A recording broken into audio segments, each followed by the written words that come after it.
The questions were indeed so pertinent and very important. A lot of the journalists didn't have the opportunity because it went really late into the night till about 11 p.m. People were saying that, is he not tired? Like, cameramen were tired. Yes. They were asking why he was not tired. No, he can't be, because he's ready to put this nation to work, and the leader cannot be tired, lest his workmen and women become tired. JM can't be tired. We saw, as I was driving, checking social media, coming here this morning, everybody was saying that JM was on top of his brief. People were saying that Ayabida, JM, really showed a broad, wide understanding, deep knowledge about the workings of every aspect of our nation. No leader can match him in that regard. They said, if you like, do some. That's what I'm saying. That's what I heard. People are saying that if you like, come and do some. But let me just start, and just give a broad overview of just what happened yesterday. Yeah. We had over just about 29 questions yesterday. Oh, he fielded, yes, I counted. He fielded about 29 questions in 4 rounds of 6, 5, 7, and 10. And you saw so many people still wanted to ask questions of JM. That was very wonderful and brilliant for me. And so some of the issues that he touched on, he said Mahama pledges lean government, highly efficient government to curb expenditure. That's 60 ministers and deputies, as he said. Mahama to set up office to scrutinize procurement. Procurement about $5 million. National Cathedral will conduct forensic audit to when we win power. And also we had issues of free SHS, NHIS, others. John Mahama lists social interventions by NDC government. Free SHS has come to stay. Well, a lot more. I think, Shamima, you can address. So I'm going to start from the supra level, also to share what the objectives of the Great Reset that, President John Dramani Mahama is speaking about. He's speaking about the Great Reset because that is what we require to do to, bring us back onto transformative ways. And he is going to dedicate the next 4 years into ensuring that we plug those holes and ensure we do the right things. JM yesterday showed a resilience of thought and energy. Yesterday he showed his integrity because in the face of these questions, he conceded where he needed to concede.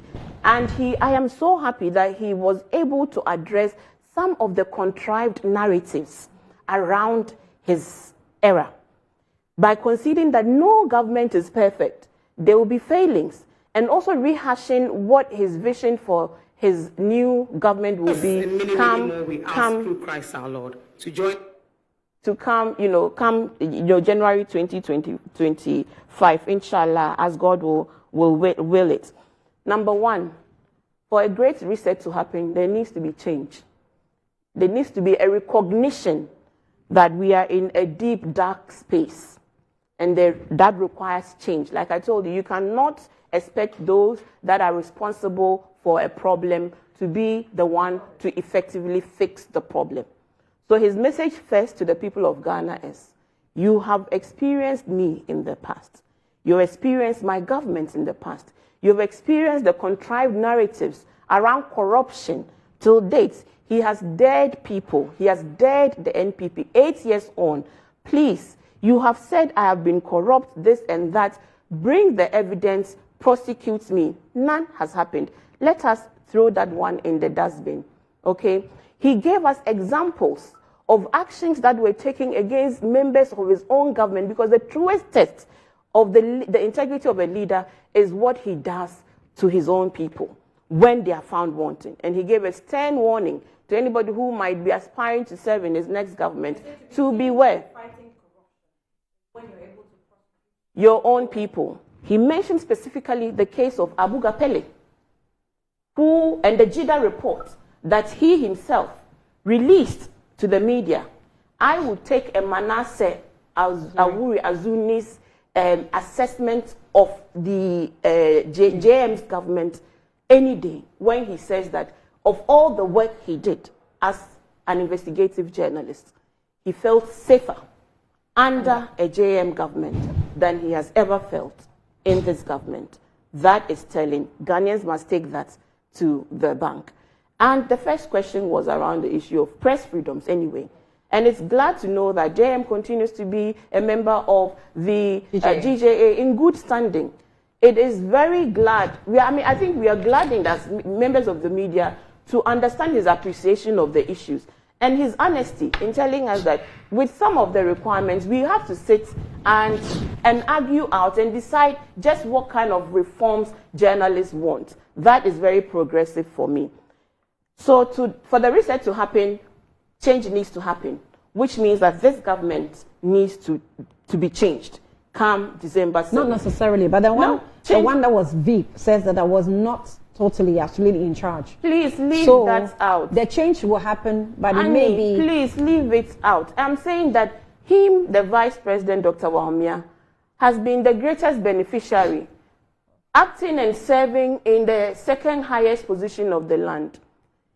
Enjoyed all the material gains of that office, even in the face of the excruciating pain and hardship that his people in Waliwale, my maternal grandparents settled in Waliwale, so we have that Waliwale connection.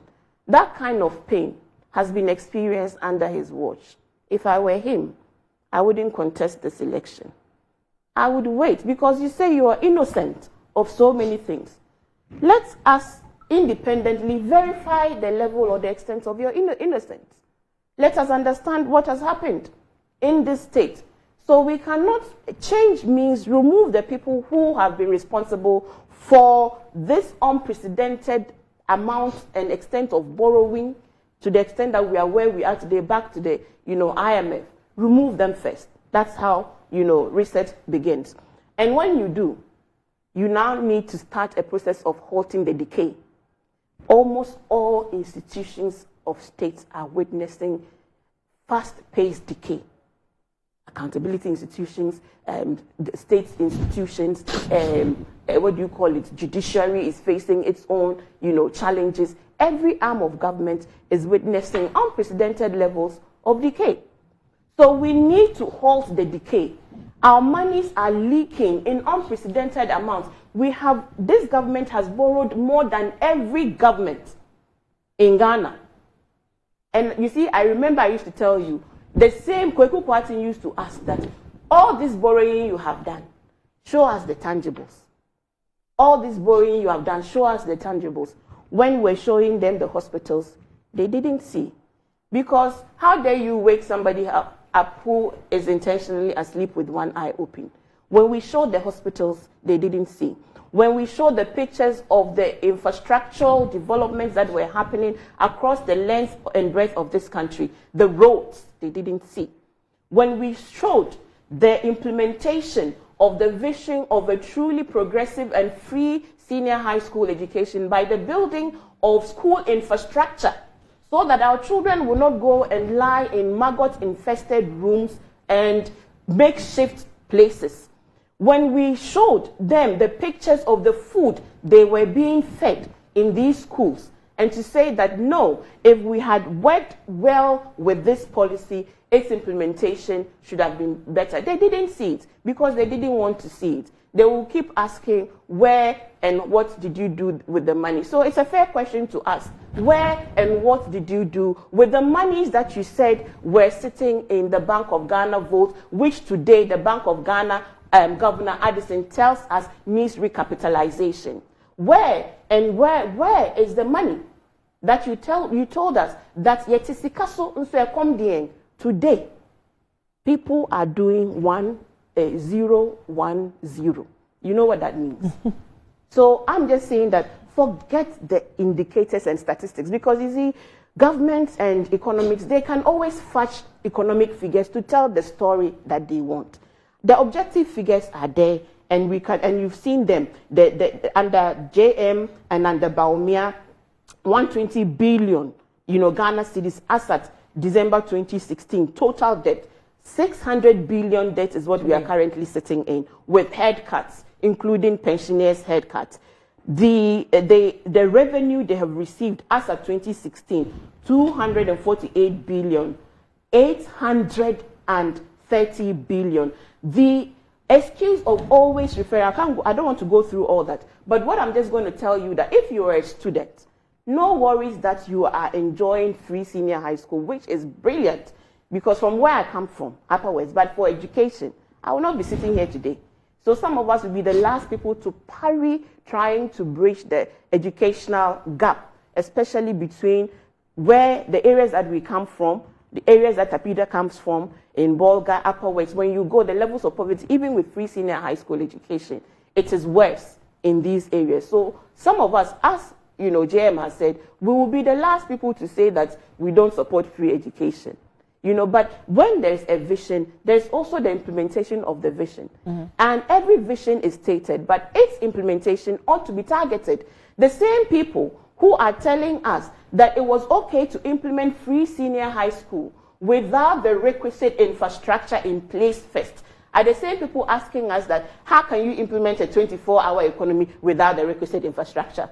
How did you implement a free senior high school without the requisite infrastructure? So you want to do the same? No, it's not doing the same. I'm just using their own argument, because JM's argument is clear. You build on existing systems.